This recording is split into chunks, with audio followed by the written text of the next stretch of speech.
como para mantenernos, ¿no?, actualizados, estamos en comunicación telefónica con el subsecretario de Salud, Juan Cruz Lamote Colomné. Muy buenos días. Buenos días para vos y para toda la gente. Bien, bueno, compartir información, ¿no?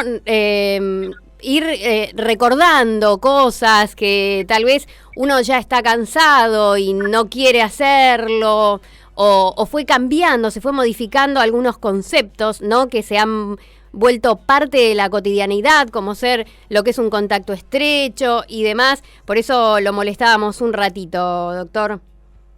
Bueno, no, siempre, y aunque hemos repetido muchas veces las cosas, y obviamente hemos, como contabas vos, aprendido otras, y por ahí hay cosas que hace un tiempo decíamos y ahora por ahí no tienen tanta validez, y al inverso, ¿sí? Había cosas que antes le dábamos tanta importancia que hoy en día son claves para la transmisión de este virus. ¿Cuáles podrían ser? Como para ir recordándola, en un principio se decía que uno se podía contagiar a través de las superficies y desinfectamos absolutamente todo. Después se dijo que se podría contagiar a través de superficies infectadas, pero no era tanto el porcentaje, ¿no?, la posibilidad. Ahora dicen de nuevo que hay que seguir manteniendo la limpieza de las superficies, que la gente no sabe muy bien qué hacer. ¿Qué hacemos, doctor? No, bueno, con respecto a las superficies, sí, al aseo o sea, obviamente uno tiene que mantener una mínima higiene de manos siempre, esté el COVID o no esté el COVID, sí. Lo que sí se comprobó que el contagio a través de superficies es menos del 4 o 3% de todos los contagios que hay, sí. Es decir, la gran mayoría, por no decir todos los contagios, se dan de una persona a otra persona. Ahora, de la misma forma que decimos que las superficies no contagian tanto, o casi no contagian, ¿sí?, también se sabe que el método de contagio entre una persona y otra no solamente son las microgotas, es decir, no es solamente lo que yo hablo, ¿sí?, cuando hablo, cuando grito, cuando canto, todo lo que sale de mi boca y llega a la otra persona. Esos son un método de contagio importante, pero además se sabe que una persona cuando está sin inclusive hablar, ¿sí?, despide un montón de aerosoles, ¿sí?, que quedan en el área donde uno está, y esos aerosoles que quedan, sí, pueden ser contagio también. Yo hago la comparación con el tema del humo del cigarrillo, ¿sí? Cuando uno no está fumando, pero tiene el cigarrillo prendido, ¿sí?, el humo está en el área, en un área, sí, alrededor de la persona, ¿sí? E inclusive cuando esa persona se va, al ratito, sí, sigue habiendo humo, ¿sí?, y el olor a humo está, aunque la persona no esté y el cigarrillo tampoco. Bueno, lo mismo pasaría con estos aerosoles, ¿sí? Aunque la persona se vaya por unos minutos, por un ratito, esos aerosoles que podrían contener virus siguen estando en el ambiente, y eso también podría ser un foco de contagio. Por eso se insiste mucho con el tema de la ventilación. La ventilación. ¿Sí? Porque si yo tengo todo ventilado, todo abierto, el humo de mi cigarrillo se va a ir mucho más rápido que si estoy todo cerrado herméticamente. Ahora, cuando hablamos de ventilación, ¿cómo se ventila bien? Tendría que estar en forma, digamos, cruzada, así que el aire corra, no simplemente abrir una puerta, como para que quede claro, ¿no? Habría que abrir una puerta de un lado, una ventana del otro, o con simplemente abrir una puerta en un espacio donde no hay ventana se puede ventilar de alguna forma. Obviamente que la mejor ventilación es la ventilación cruzada, ¿sí? Esto que comentás vos, que se genere una corriente de aire, que esa corriente de aire se lleve esos aerosoles que están en el ambiente y así tener menos chance de contagiarnos. Ahora, ante la no posibilidad, porque a veces dice, bueno, yo tengo una ventana sola, tengo una puerta sola, están del mismo lado, bueno, lo que sea, obviamente tiene que estar abierta, ¿sí? Y yo insto a la gente, y acá por suerte la mayoría tienen la posibilidad de tener la puerta abierta de la casa, no solamente las ventanas. Abramos la puerta también, ¿viste? Cosa de tener todas las posibilidades de ventilación agotadas, ¿sí? Y siempre es mejor tener una ventana abierta, una puerta abierta, que no tener nada abierto, por más que no tengamos esa ventilación cruzada. Uh-huh. Lo mismo regiría para los comercios, ¿no? Exacto, más aún porque los comercios tienen constantemente flujo de gente, flujo de personas, que es diferente, que van y vienen, van y vienen. Entonces, la posibilidad de contagio, obviamente, si uno no toma las medidas necesarias, puede ser un poco mayor. Por eso es siempre instar al comerciante, instar a la gente a que la ventilación esté al máximo posible siempre. Uh-huh. Bien, y otro de los conceptos que fue como modificándose es el de contacto estrecho. ¿Cuál sería una persona que se convierte en contacto estrecho de un positivo? Contacto estrecho es toda aquella persona que tuvo más de 15 minutos, menos de 1,5 metros de distancia, sin medidas de protección, ¿sí?, con otra persona sospechosa o positiva, ¿sí? Entonces, ¿es contacto estrecho aquella persona que yo me crucé en la calle y me saludó? Claramente no. ¿Es contacto estrecho aquella persona que estuvo en mi oficina, en mi lugar de trabajo y me dejó unos papeles y se fue? Tampoco. ¿Es contacto estrecho aquella persona que compartió un auto conmigo y si las ventanas estaban cerradas, el trayecto de viaje fue más de 15 minutos? Sí.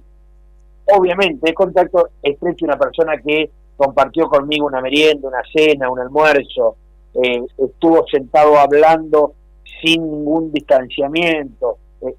Obviamente sí, ¿sí? Entonces uno siempre intenta ser lo más claro para que la gente, ¿sí?, pueda identificar rápidamente estos contactos estrechos. Nosotros como municipio y el hospital podemos saber, yo no sé con quién estuviste vos las últimas 48 horas, no lo voy a poder saber nunca. Muchas veces pasa que hay personas que nos llaman diciendo o aduciendo que no los estamos llamando porque son contacto estrecho de un paciente. Y obviamente hay muchas veces que ese paciente no nos dijo a nosotros que es contacto estrecho de tal o cual persona y obviamente queda fuera del sistema de telemedicina. Por eso es importante tener claro esto. Uh-huh. Y hablando al aire libre, ¿no? Porque nombró menos de 1,5 metros de distancia, sin ninguna protección, que estamos hablando del tapaboca o barbijo, pero tanto en espacios cerrados como abiertos, ¿funciona eso?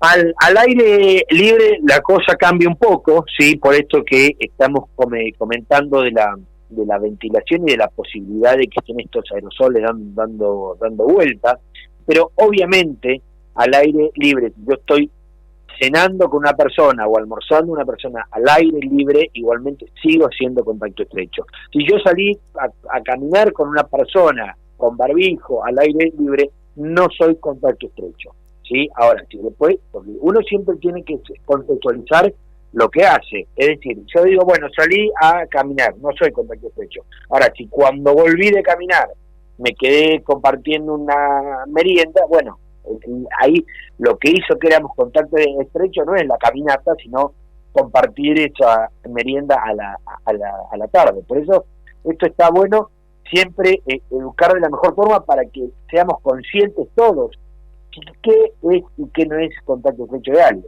Pero estamos hablando de una caminata resguardándose, o sea, con protección o sin protección. La caminata con protección. Ahora, si uno está corriendo, por ejemplo, las distancias normalmente suelen ser mayores, ¿sí?, al aire libre, ahí eso deja de ser contacto estrecho. Uh-huh. Bien, y en cuanto al aislamiento, bueno, hemos visto cómo se van incrementando, ¿no? Día a día, más allá de que se da de alta a muchos casos, hay otros tantos que dan positivo, mucha gente en aislamiento. ¿Se está respetando el aislamiento, doctor? Mirá, nosotros tenemos a diario, lamentablemente, denuncias, y que nosotros, bueno, obviamente después actuamos en base a la denuncia, de personas que deben estar aisladas, sean por COVID positivo o por contacto estrecho, que algunos no tienen síntomas, pero son contacto estrecho, que no las cumplen, ¿sí?, a los aislamientos. Entonces uno ahí tiene que actuar con la gente de tránsito, hacer una denuncia penal, bueno, toda una cuestión engorrosa que lamentablemente no la quisiéramos hacer, uh-huh. ¿sí?, pero sí la gran mayoría de la gente cumple con el aislamiento, es consciente de la situación, informa sus contactos estrechos, ¿sí?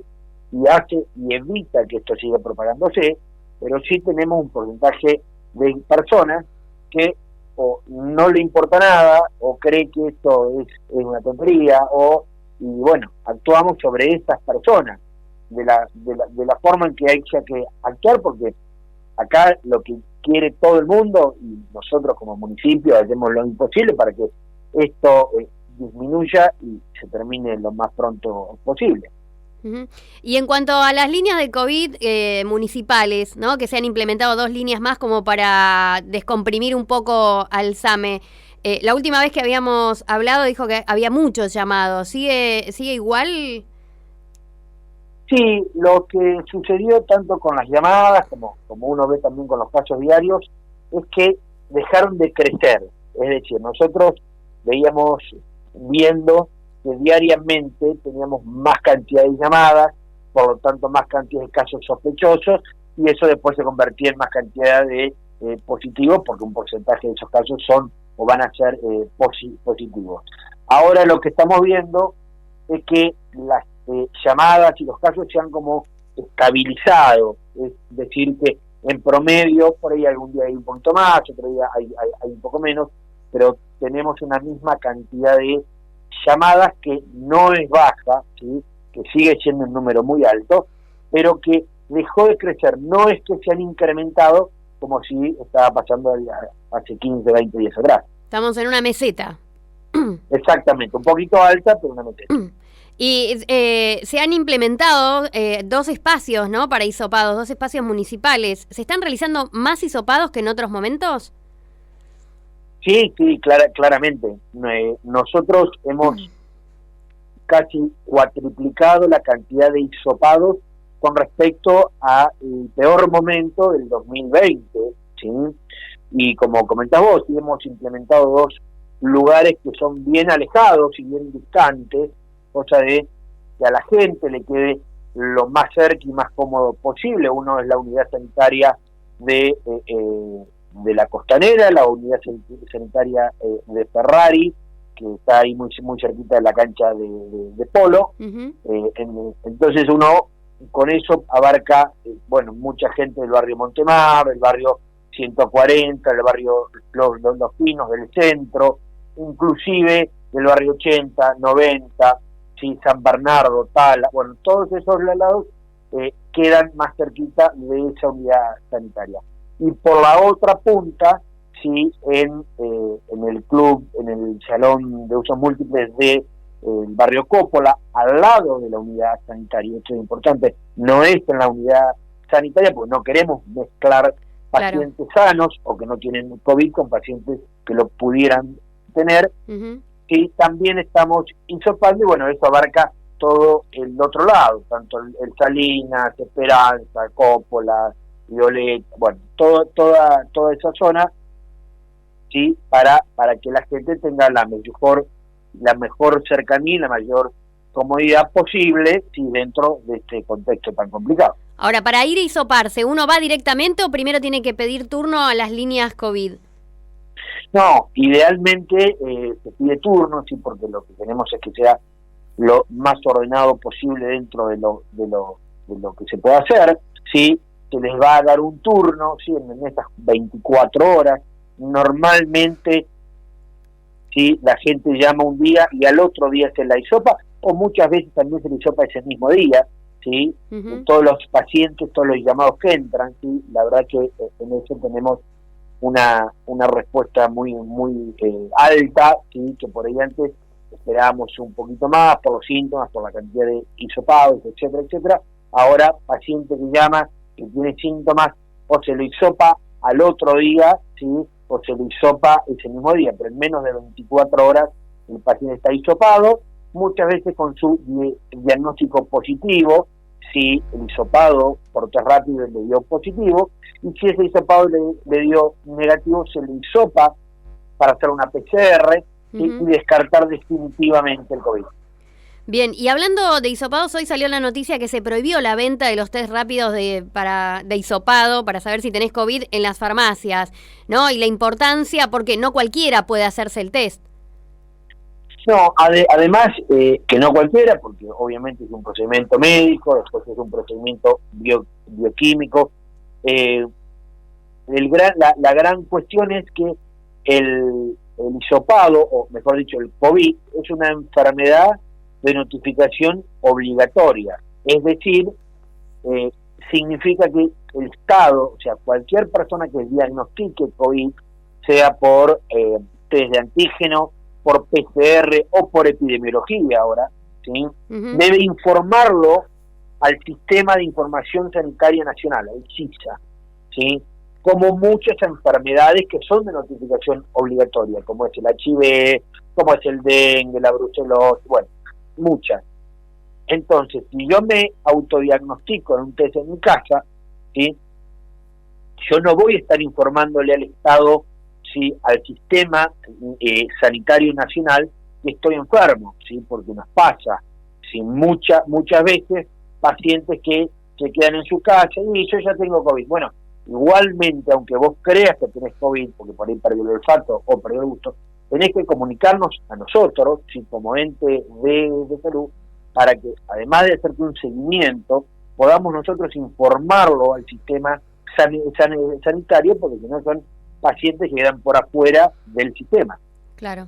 Y por último, y ya lo liberamos, en el parte diario de ayer, bueno, vimos que la cantidad de fallecidos ha aumentado, falleció una persona, queríamos saber, obviamente no quién fue, sino si era una persona de riesgo. Sí, era una persona que estaba internada, de riesgo, que bueno, como decimos siempre, las personas de mayor de 60, las personas con algunas enfermedades de base, como es la hipertensión, la diabetes, el asma, la obesidad, entre otras, aumentan la probabilidad de un COVID grave y aumentan, por supuesto, también la probabilidad de fallecer. Pero también estamos viendo, sí, y esto también es importante decirlo, que a diferencia de lo que pasaba el año pasado, que los pacientes internados eran toda gente mayor y eran toda gente con muchas enfermedades, estamos teniendo pacientes jóvenes de 40, 50 años, ¿sí? Internados por COVID, por un montón de patologías, ¿sí? Que el COVID genera, aún en pacientes jóvenes, ¿sí? Porque estas cepas nuevas que están dando vuelta, como la cepa de Manaus o la cepa de Gran Bretaña, que ya están circulando en toda la provincia de Buenos Aires, y Monte no es la excepción, están repercutiendo en gran medida en los jóvenes, ¿sí? Además que los adultos están vacunados, gran parte de ellos, ¿sí? Entonces el virus está atenuado. En los jóvenes que no tienen una vacunación aún, les está generando en algunos casos unos cuadros verdaderamente importantes. Bien, le agradecemos muchísimo este contacto y lo retomamos en cualquier momento. No, de nada, y bueno, a seguir cuidándonos, ¿sí? La pandemia todavía está y más fuerte que nunca, precisamos de la responsabilidad social. Yo siempre digo lo mismo, parece un disco rayado, pero es lo único, ¿sí? Y nos está demostrando que la responsabilidad, las vacunas y los testeos son las herramientas que hoy tenemos para combatir esta pandemia.